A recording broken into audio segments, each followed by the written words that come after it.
Welcome. Your spirit guide has a message for you today. Now, there was a reading that I did after the last one. I believe there was a couple of cards that didn't want to be shown face up in that last reading, and I did do that reading. However, it would not load, and I tried twice. And so I've taken that as guidance that at least at this time that reading is not meant to be revealed or be shown. However, after that reading, these three cards came up. We have learn more about each other. I sort of really I'm loving the comments in this beautiful channel, this beautiful collective, very powerful, very enlightened, also very experienced in the spiritual plane, I'm getting. And there's guidance here for us to share our knowledge with each other. That I'm getting the words, there's much to gain. Now, just before coming into this reading, I did a shamanic meditation where I was taken in by my spirit guide and met our powerful collective guide, which was, would you believe, which is the world soul, the highest self of Mother Earth herself. And that's really special. And also it was like, oh, of course, because haven't we had that world soul card come up quite a number of times? I kind of get this energy from her at this time. Very Three of Wands, isn't it? If you're familiar with that Rider-Waite-Smith tarot. She's currently in the old paradigm. She's still in, the stonework, the bricks and mortar of an old story. However, she is looking further afield. We even see that with her earrings. And we get this very deep with this red, like a red garnet, red ruby, in her deep, like dark gold earrings. Very root chakra, heart chakra. There's a significant change taking place within Mother Earth at this time that we are all invited to be a part of. I was really interested when I had these cards. I'm not sure how it happened, but I ended up with the deck of cards up the top, and I was guided that each of these have this kind of mirroring going on. Is it on the physical plane, and then on the higher plane, that higher self, spiritual plane, and then the earthly plane here? Because, yeah, I mean, yeah, check out Mother Earth, our sort of overarching spirit guide while we are journeying on this planet. I mean, she's a warrior goddess. For sure, we're getting very like Celtic, Pictish, if you know about the Picts in Scotland. Very don't mess with me kind of energy. And I really love that about the feminine energies. Being a mother of three, I am well aware of that fierce, protective, don't mess with my family energy. It's that fierce mother bear energy that comes in. And, our Mother Earth, she's a warrior goddess. And this isn't about war, per se, or violence or anything of that kind. It's about that fierce protection. I'm feeling like she's going to be stepping out of the shadows, is what she's saying. She's been letting, humanity build its walls, create its wars, create its turmoil. And I get the feeling that she's jaded, which is interesting that word jade linking with the stone that is jade, that in Aotearoa, New Zealand, is pounamu. It's a very heart-centered stone, but it's also very grounding.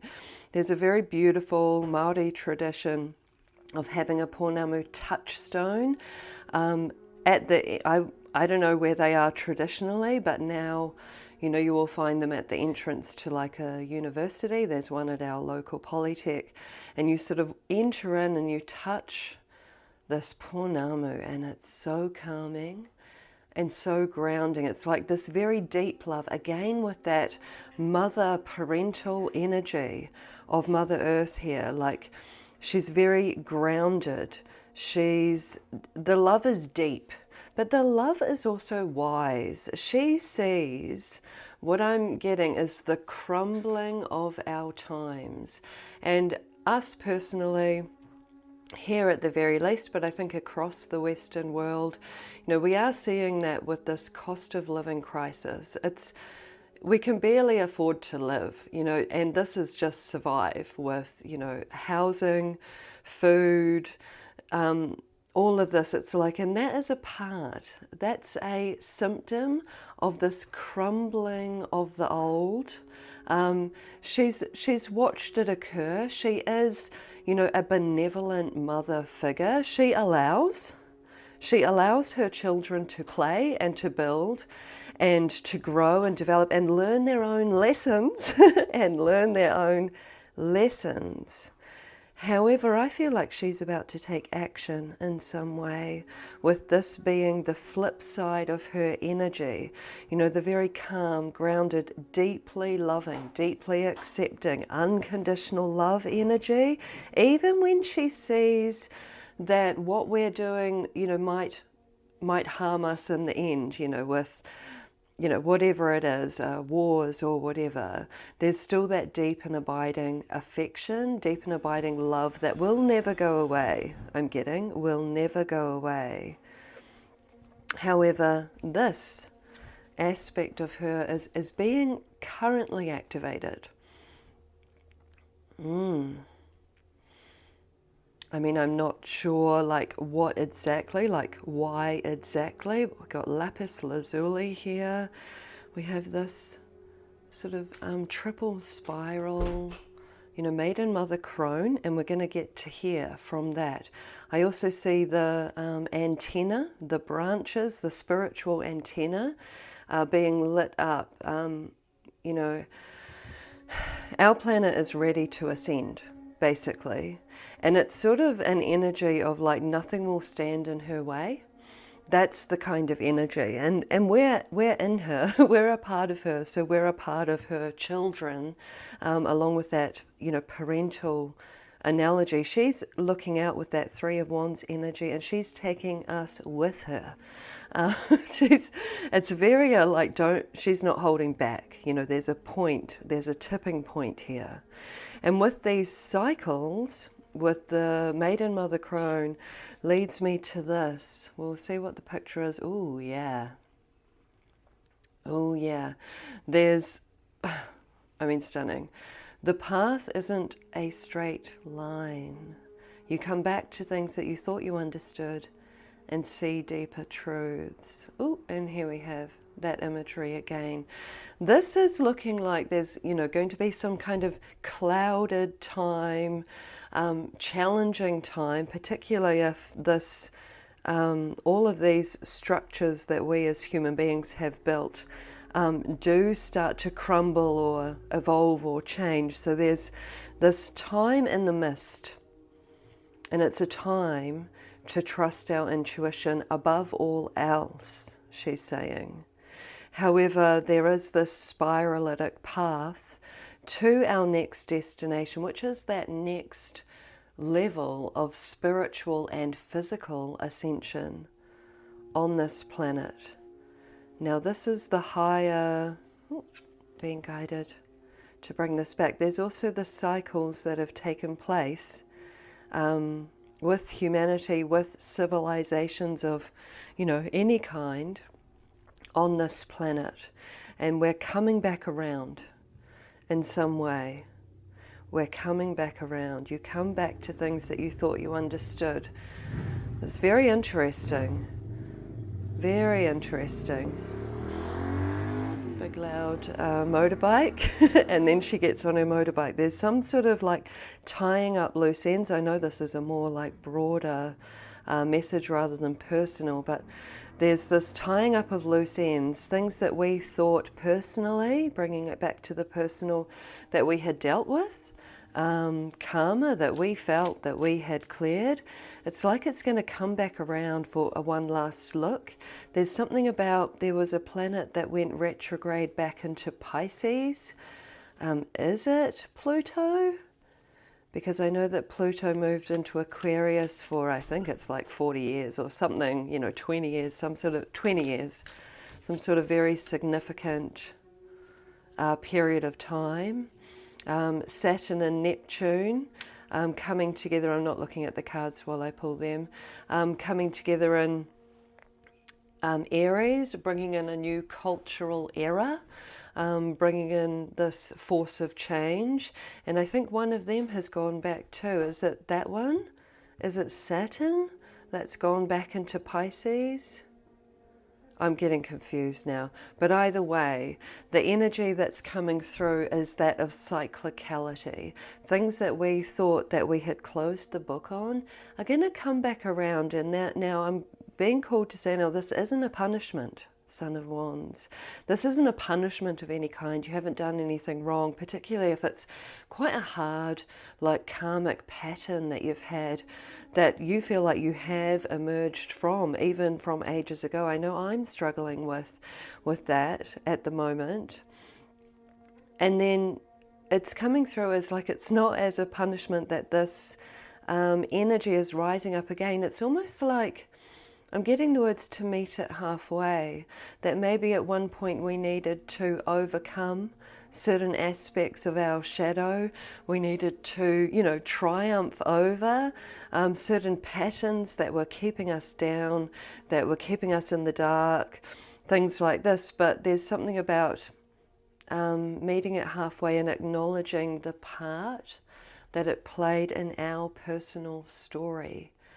And I feel like there's going to be this on the world stage and a global energy as well.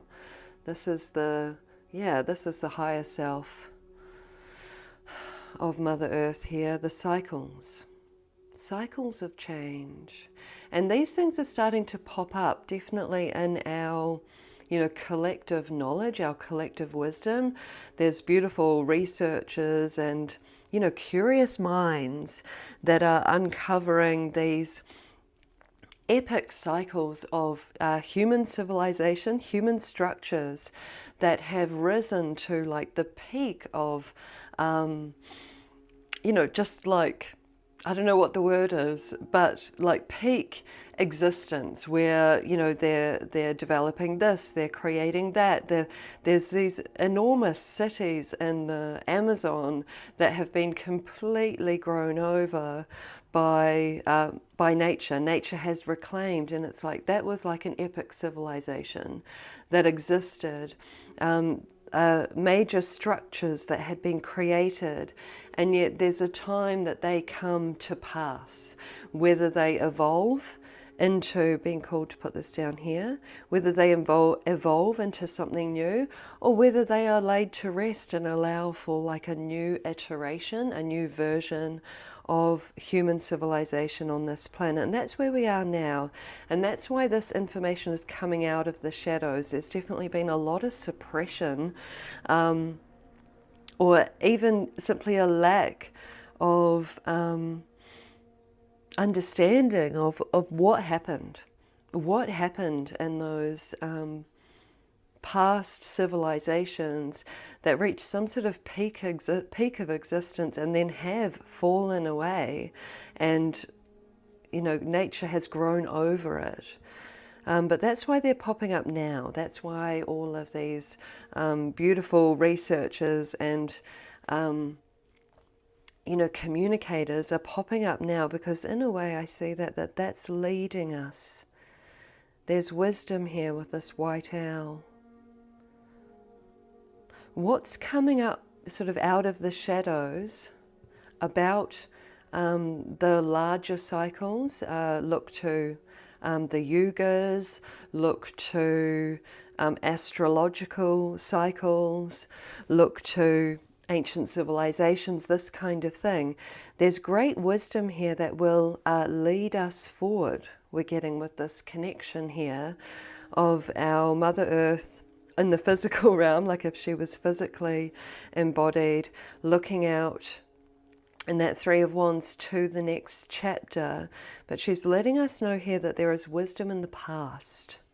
There's something about these, if you see what I mean, these past cycles. I even get an energy of a fairy ring here. There's something here. Even it looks like water, like a drop of water has landed and it's rippled out. There's great wisdom for us as a collective and as humanity to look to the past in order to set sail with that Three of Wands into our future chapter. I'm going to leave that one there, but I feel like there's going to be more information that comes through in later readings about these ripples of time. I even weirdly get time travel. I know I'm going way out, and Knight of Wands is about travel. But with that fairy ring, it's like portal energy. The idea that the fairies, the fae, which could be anything, you know, this is interdimensional beings, and how people were taken by the fairies. Were they taken into other dimensions? Were they taken into other times?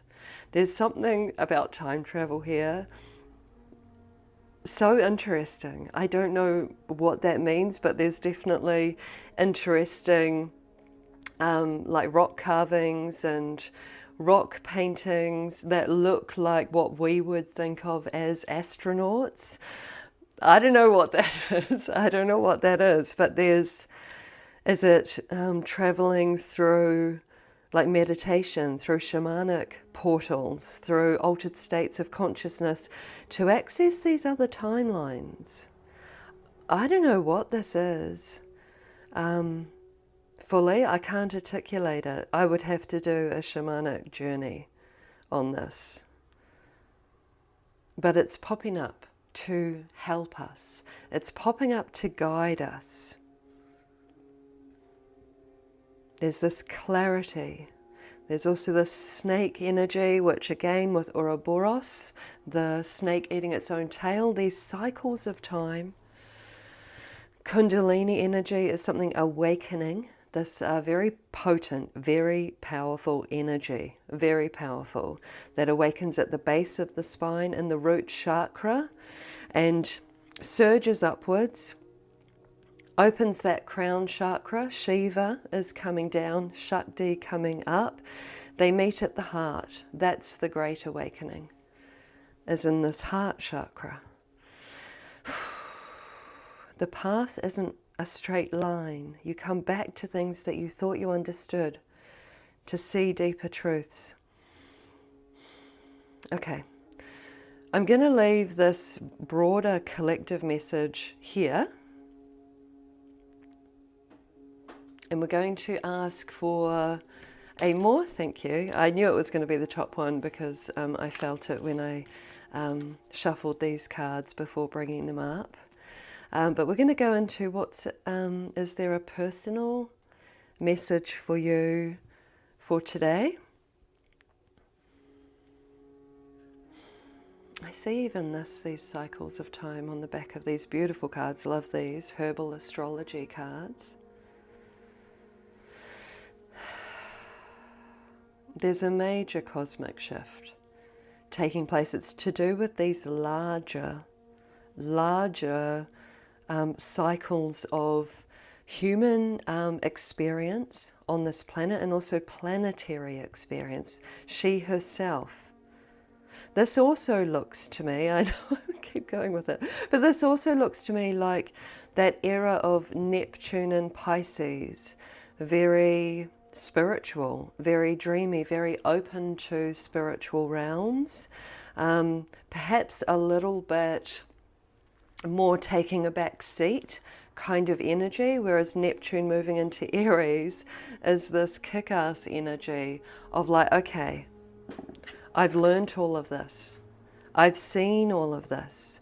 This is where we're at collectively in our larger cosmic cycle. now I'm going to take action. There's this is the energy here. Okay. Oh, love.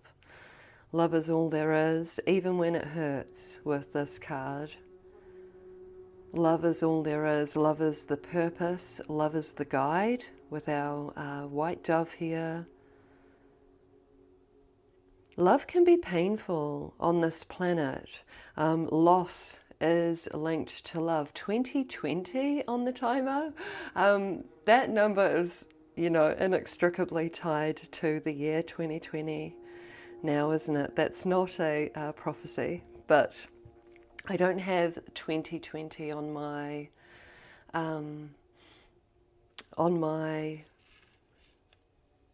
angel numbers. 2020. Let's look for number 20. My birthday is 20th of April. And in I think it's the birthday book, the 20th of April is the meaning of that birthday is someone with a magnetic personality. So there's something in that. This is the Angel Numbers book. Take care, 19, before we get to 2020, and there was 2121. But I'm feeling called to talk about this 19 first, because that's where we came to. Show yourself love. And your smallest actions today reflect self-love. So interesting, isn't it? And we have 12, which in reverse is 21. This is the message. This one here is the message of this love card for you today. Whenever you come to this message, it's meant for you. Reflect self-love. In every action you carry out, understand that the universe will reflect it back in others' actions towards you. Create a to-do list of loving things you'll do for yourself as you go about your day. Carry it with you and check it often. I'm not a to-do list girl, apart from, you know, when I've got a lot of admin to do, but there's definitely something really nice about having a moment to really reflect on and write down the things that give you a sense of love and well-being and safety and security, and then referring to those, especially if we're ever feeling a bit down. Okay, let's see 2020. Gratitude. Boost your energy levels. Being thankful for what you have aligns you with divine light and love. I think it's this energy of loving where you're at in the cycle of your life and your life paths. Even if you've had a roundabout path, which I certainly have, it's all been meant to be. It's all leading to your personal enlightenment. It's also you living out, with this action here, you living out your soul's journey. It's sacred. Even the hard parts, even the parts that have hurt, there is this energy of meeting it halfway and coming to those stories with a certain sense of love and gratitude for what it taught you. For, you know, and that can be very hard. That can be very hard. But there's this tying up of loose ends opportunity, should you choose to take it at this time before we launch into this more active era, this more purposeful action with Knight of Wands as well, passionate action, determination, this kind of energy. There's this moment of reflection and gratitude for the journey, even the parts that hurt. Your angels want you to focus on that today and feel good while doing it. Pen a letter to your future self describing what you have presently that makes you feel grateful. And 21, because we got 21 as well, advancement. You're about to level up. Yes. Hello. Yes, this is 100% on the cards here. The next step is coming. So prepare yourself to receive it. And a big part of that is that meeting the past, particularly the past hurtful stories, halfway with the love for what they did give you, the love for the learning at the very least that those painful stories gave you. Think of what you need to release in order to do so. Write it down, and at the next full moon, either burn it or bury it, and feel the space open up for what is next. Burn or bury. Burn is a very powerful release, for sure. There's something about that burying, though, particularly with Mother Earth coming in to guide us as a collective very strongly. Okay, I'm going to leave the message here. We've got this one, Father of Wands, King of Wands, Son of Wands to King of Wands. There's about to be this era of action, purposeful divine action. And this is the moment to kind of take stock of the path you've been on and express love and gratitude, deep, wise, wise love and gratitude for the journey that you have been on, before we step into this very powerful, potent Kundalini new era of ascension. Very beautiful. I'm going to leave our message here. Very beautiful, very broad, all-encompassing message from Mother Earth today. If you have enjoyed this message and my other readings, please like and subscribe. I love all of your comments. Thank you for being here, and I will see you next time.